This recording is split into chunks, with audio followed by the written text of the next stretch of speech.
queremos hablar un poco alrededor de la controversia que hay sobre el REINFO, ¿no? Sobre el registro integral de minería informal. Esta herramienta tiene más o menos una década ya de funcionamiento y en realidad no ha dado muchos resultados. La primera pregunta que quería hacerle era esa. ¿Son los gobernadores regionales, los gobiernos regionales, los responsables de este fracaso? Sí, gracias Emilio por la oportunidad. Una cosa muy puntual. La descentralización en el Perú ha quedado trunca. Las competencias que nos han otorgado específicamente en el sector de formalización mineras a partir de direcciones regionales no se ha completado porque hay organismos que para que pueda caminar de la mejor manera dependen del gobierno central. ¿Qué son estos organismos? Por ejemplo, ANA. ANA, opinión es vinculante para el permiso de lo que es impacto ambiental. Esto demora en el gobierno central 4 a 6 meses de otorgar permiso. OEFA, que depende del Ministerio de Ambiente. Igualito, definitivamente, pareciera que nos dan las competencias, pero nos tienen amarrados. Hay muchos todavía organismos muy centralizados y creo que eso es lo que del gobierno central lo ven para nosotros como un fracaso.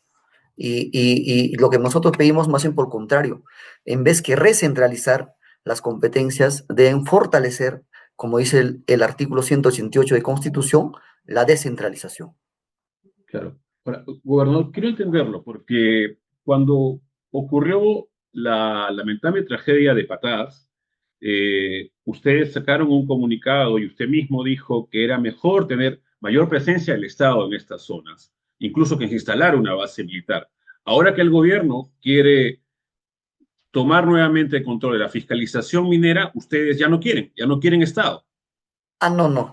Acá hay dos cosas diferentes. Es una cosa las competencias que nosotros tenemos y es una cosa presencia del Estado. La presencia del Estado es en distintos niveles, gobierno central, regional y lo que es el gobierno local. En este caso, de lo que nosotros hemos pedido a nivel de Patás fue exclusivamente la presencia del Ministerio Interior y el Ministerio de Defensa para poner orden, no otra cosa. Ujú, correcto. Ahora, efectivamente, ustedes tienen a cargo la fiscalización de la minería informal. Diría que han sido eficientes en estos 10 años en los que se ha estado trabajando. Con todas las dificultades y decirte nomás, el presupuesto que nos ha destinado es mínimo para poder nosotros hacer nuestra competencia del gobierno central. Sabemos que la recaudación a nivel de todas las regiones está en el Tesoro Público Central, se Ujú, distribuye, pero te diré, para nosotros que tenemos en Ancash 4.000 reinfos, ¿sabes cuánto el presupuesto que nos dan? 1 millón. Y ujú. con 1 millón no podemos nosotros fiscalizar a los 4.400 reinfos inscritos y así en todas las regiones. Entonces creo que el objetivo ha ¿Cuánto sido personal tiene destinado usted para la fiscalización de la minería informal? ¿Cuánto personal destina usted? un promedio de 12 a 15 profesionales. 12 a 15 profesionales. ¿Y cuánto de su presupuesto destina? 1.100.000. 1.100.000 exactamente. Ujú. Y de los 3.400, previamente se formalizaron algunos. ¿Cuántos hay? ¿Hay un registro de cuántos se formalizaron en Ancash en ese tiempo? Sí, al año 2023 teníamos 36 formalizados. 36. Casi una 36 década. formalizados. Vaya, es poco, ¿no? Es poquísimo. Reitero que todavía, Emilio, las competencias que el gobierno central dependen de ellos. O sea, pareciéramos que la responsabilidad está en los gobiernos regionales, pero no es así. Vuelvo a decirte, ANA, que es una Ujú, opinión vinculante para lo que es el impacto ambiental, está dentro del gobierno central. O sea, dependemos de ellos. ujú. Y eso demora un proceso de trámite de 6 a 8 meses. Y encima, OEFA, que es de ambiente, también depende de ellos. Entonces, no es que nosotros tengamos todavía la autonomía de tomar decisiones de fiscalización y la formalización minera. No la hemos tenido todavía. ¿Por qué? Porque esta descentralización ha quedado trunca, al menos en esta competencia nuestra. Entonces, lo que nosotros pedimos, más bien por el contrario, en vez que llevarse, ¿sabes cuántos expedientes ahorita están en proceso de formalización a nivel de todo el Perú? de todos los reinfos que tenemos son 16.000 expedientes que tendría que centralizarse al gobierno central. ¿Y tú crees que de los 16.000, a pesar que estamos en las 25 regiones, conocemos nuestro territorio, centralizando en Lima, ¿podrían ellos agilizar esos 16.000 expedientes? Es imposible. Sería un desorden total y abandono total en todas las regiones. Ujú. ¿Y usted está de acuerdo en que mientras estos expedientes estén pendientes de formalización, el Reinfo siga abierto? Hay una norma que en un momento nosotros el año pasado nos pronunciamos y creo que fuimos muy tajantes, es que nosotros lo que queremos es que ya convoquen a todos los sectores y el MAPE que se apruebe de una vez. O sea que también este reinfo ha servido como paraguas para los mineros informales porque no tienen las reglas claras, entonces le otorgaban la ampliación y seguían operando, afectando el medio ambiente. No había un proceso de formalización o no tienen ni las reglas claras y la presencia del Estado era mínimo. Entonces, nosotros siempre lo que hemos reclamado es no más ampliación de reinfos, más bien por contrario, convoquemos a todos los actores, en este caso gobiernos regionales, direcciones regionales, a la Federación Mineros del Perú, al mismo, ¿cómo se llama?, industria minera, a todos ellos, que es el ente rector del Ministerio de Energía y Minas, y de una vez por todas podamos solucionar este problema con una ley MAPE que realmente tenga un buen horizonte. Correcto. Ahora, ¿qué pasa con la fiscalización a las plantas de beneficio? Ustedes también están encargados de eso. ¿Cómo va ese proceso en Ancash, por ejemplo? Mira, lo que sí no podemos, siempre hemos dicho es que a veces la minería informal tiene más, se podría decir, hasta a recursos económicos y contratan a los mejores profesionales y también ahí tiene que intervenir algunos sectores que no dependen de las regiones. Por ejemplo, me refiero al Ministerio Público, específicamente en lo que es medio ambiente, la Ujú. policía. Entonces, a veces la corrupción ha tocado a fondo, Emilio. Estas situaciones, si no tenemos la ¿Hay colaboración actos de... de corrupción en Ancash? ¿Hay gente que ha sido sobornada, digamos, por la minería informal o minería ilegal para no fiscalizar el cargamento de mineral que pasa por las plantas de beneficio? Ayer conversábamos con un representante de uno de los gremios y decía que en todo el trayecto, para que puedan llegar sus insumos, pagaban coimas, así, con ese término, coimas, para que dejen pasar a la policía. Entonces, está tocando fondo a todos los sectores, a todos los sectores. Y algunos, mira, lo que ha pasado en Patas, de Patas salen cientos y cientos de volquetes que van hasta Nazca. Imagínate, en el camino está la policía, el Ministerio de Medio Ambiente, SUNAT, ¿cómo llega? Ujú. ¿Cuántas plantas de beneficio hay en Ancash? No lo tengo el dato exacto, mi estimado Emilio de Ancash, ese dato que me decía. ¿No lo tiene? ¿No lo conoce, gobernador? No, conozco, me dice. Yo tengo entendido que la universidad tenía dos, y la universidad tenía dos, la Mesapata y Jangas, y dos, tres particulares más. Máximo cuatro había. Pero ¿cómo hacer fiscalización si la autoridad regional no conoce cuántas hay? Mira, yo soy el titular de pliego, y definitivamente vuelvo a decirte, de la universidad había dos y más privados había un promedio de cuatro a cinco. No tiene claro cuánto volumen de material pasa por las plantas de beneficio minero en su región. Vuelvo a decirte, nosotros a nivel de planta procesadora, si te refieres, tenemos cuatro o cinco, dos que es de la universidad que tenía y Ujú. tres privados. Entiendo, entiendo. Gobernador, ahora, lo del reinfo hereditario fue el escándalo del inicio de esta semana. Se entendió eh, que lo que se quería era más bien prorrogar una vez más la vigencia del reinfo de otra manera, ¿no? Pasándole la titularidad de la inscripción a los herederos de la persona que tuviera la concesión. ¿Algo de esto fue coordinado con ustedes o todo esto fue una cosa unilateral? En absoluto, nosotros desde que, mira, la ley cuando salió, la ley 3213 salió en diciembre, el 27 de diciembre. Y mira cuándo lo reglamentan, después de casi 5 meses, el 18 de mayo. Y nosotros esperamos que nos convocara el sector. Y no lo entendíamos definitivamente esta reglamentación donde que el reinfo era hereditario, ¿no? Entonces pedimos al sector que se pronunciara y nosotros estuvimos totalmente en contra de esta situación porque las concesiones mineras no deben ser eternas. Imagínate si los hereditarios hubieran tenido tantos hijos o personas involucradas, nunca se formalizaría, sería un problema social. Y lo pedimos al sector que se pronuncie, creo que ayer el ministro ya en ese sentido ya ha sido explícito y van a aclarar esta situación.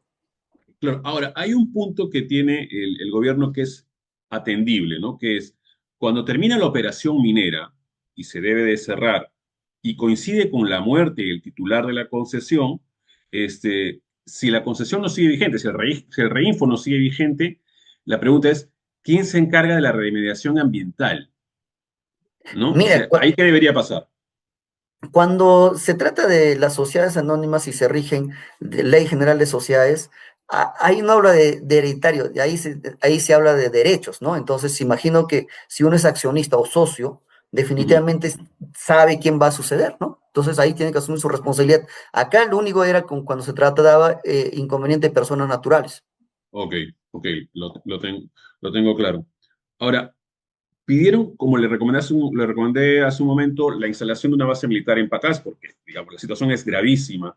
Eh, ¿Qué pasaría si ocurre un atentado, unas muertes similares a las de Patás en otro punto del territorio? ¿Pedirán lo mismo, que se instalen bases militares? ¿Esa es la solución?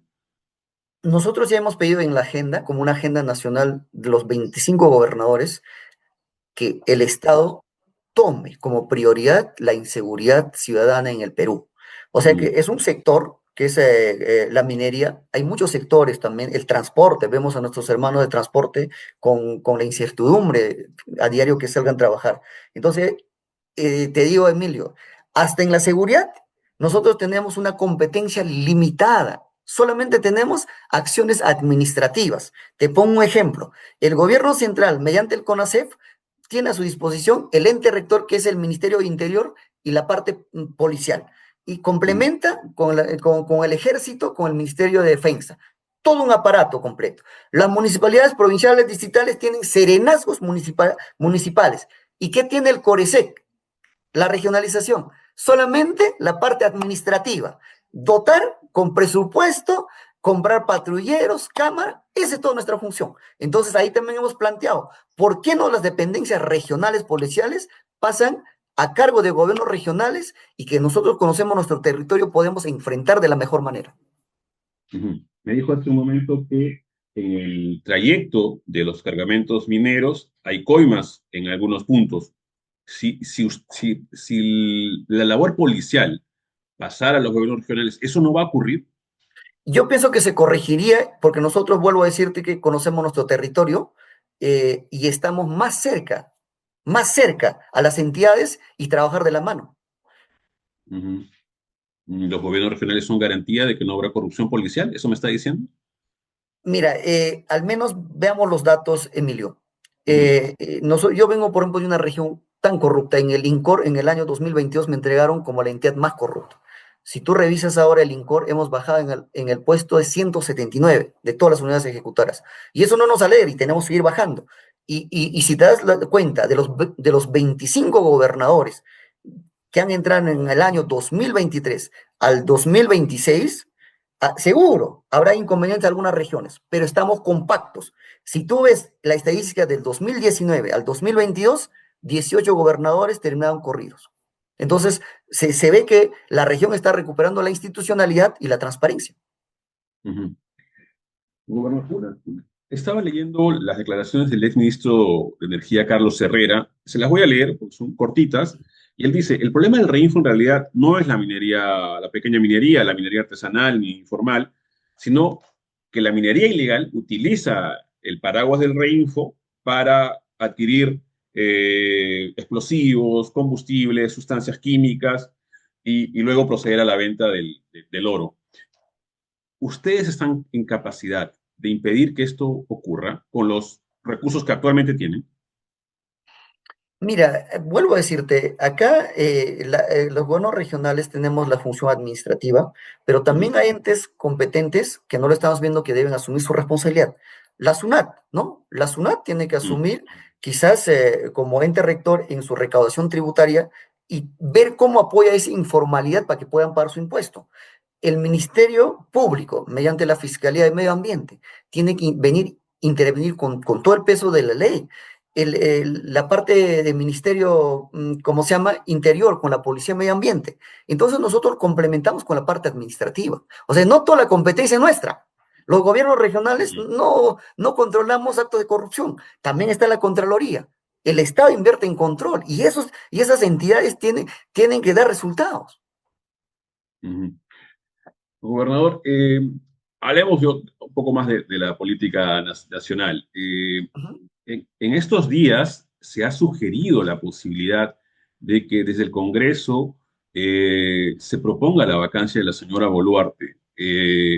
Faltando tampoco para las elecciones del próximo año, ¿ustedes estarían de acuerdo con eso o no? ¿O no lo han discutido, digamos, internamente en la Asamblea? Institucionalmente en la Asamblea no hemos discutido, pero sí, al menos en una concepción personal, yo pienso que este es el ultimátum para la presidenta para que pueda recuperar la legitimidad y solicitamos en su momento nosotros también en el Consejo Directivo que haya un gabinete técnico independiente. Lo que pasa que vemos se está politizando mucho la gestión y hay sectores que no se deben politizar, deben ser meramente técnicos y transparentes y con profesionales idóneos, que sí el Perú lo tiene. ¿Qué sectores, por ejemplo, deberían priorizarse, deberían ser independientes, como se pide? Mira, por ejemplo, para nosotros ha sido tremenda baja que lo saquen al ministro ¿cómo se llama?, de Economía y ¿Economía? Finanzas. Sí, nos pronunciamos, estaba dando la tranquilidad. Mira, fíjate, a pesar de toda la inseguridad, un gobierno deslegitimado, la economía iba a crecer a un 4,5% y eso creo que ha crecido en mes de marzo. ¿Te imaginas si tuviéramos un gobierno estable, con legitimidad, un país seguro? Seguro que creceríamos como antes, 6 a 7%. Ujú. Así que los gobernadores regionales extrañan al ministro Salardi. Interesante. Más que de personas, creemos en la institucionalidad, porque sentimos que empezó a aperturar todo el espacio a los gobiernos regionales, a las municipalidades, a la empresa privada, a los gremios, que debe ser así un sector. O sea, el ministerio tiene que ser cerca a las instituciones con quienes comparte o se interrelaciona de la mejor manera. Pero Mm, no vemos los sectores, por ejemplo, imagínate, Ministerio de Inclusión Social, lo que pasa. Es un escándalo. ¿No? Cambiaron de nombre Caliwarma a mm, eh, Huasimicuy y es un escándalo. ¿Quién pone orden? claro. ¿Y cómo ve el trabajo del Congreso? El Congreso también ha estado elaborando normas que tienen que ver con la elección de las autoridades subnacionales, ¿no? Gobernadores regionales, alcaldes.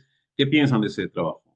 Mira, el Congreso nosotros lo sentimos que tiene su agenda totalmente aparte y creo que ha sido pues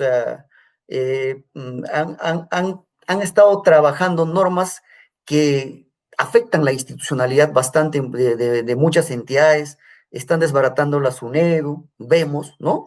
Mm, Entonces, algunas normas dentro del ámbito judicial, ¿no? Que han sacado normas que prácticamente han favorecido también al crimen organizado, eso lo vemos desde nuestro espacio, y estoy seguro de que en esta última recta pueden reivindicarse ellos tomando en consideración normas que corregir. Por ejemplo, esta norma que salió quitando las competencias a las regiones de la ley 32.213. Nunca la Asamblea fue convocado como sector o la región a escuchar nuestras opiniones. ujú. Usted dice que han sido relegados por el Congreso, más de una vez. Claro, la ley ha sido aprobada del Congreso ampliando el reinfo el 27 de diciembre de 2024. Ujú. Usted tiene un movimiento regional, ¿correcto? Tenía un movimiento regional, pero el Congreso lo mejor que tenía de la descentralización que había funcionado eran sus movimientos regionales, te comento. Ok. Y eso hasta también, que, hasta que lo pusieron en duda, todos los movimientos regionales sacaron plazos de afiliaciones, ¿no? Cronograma con el jurado y prácticamente lo han desmantelado a los movimientos regionales. claro, además los están obligando un poco a sumarse a movimientos nacionales. ¿Usted, por ejemplo, o su grupo ha hecho ese esfuerzo de sumarse a algún grupo o no? Con toda la incertidumbre, muchos líderes que tenemos, los movimientos regionales han buscado un espacio pues, en los partidos nacionales. ¿Y el suyo propio? Muchos nuestros también, muchos nuestros.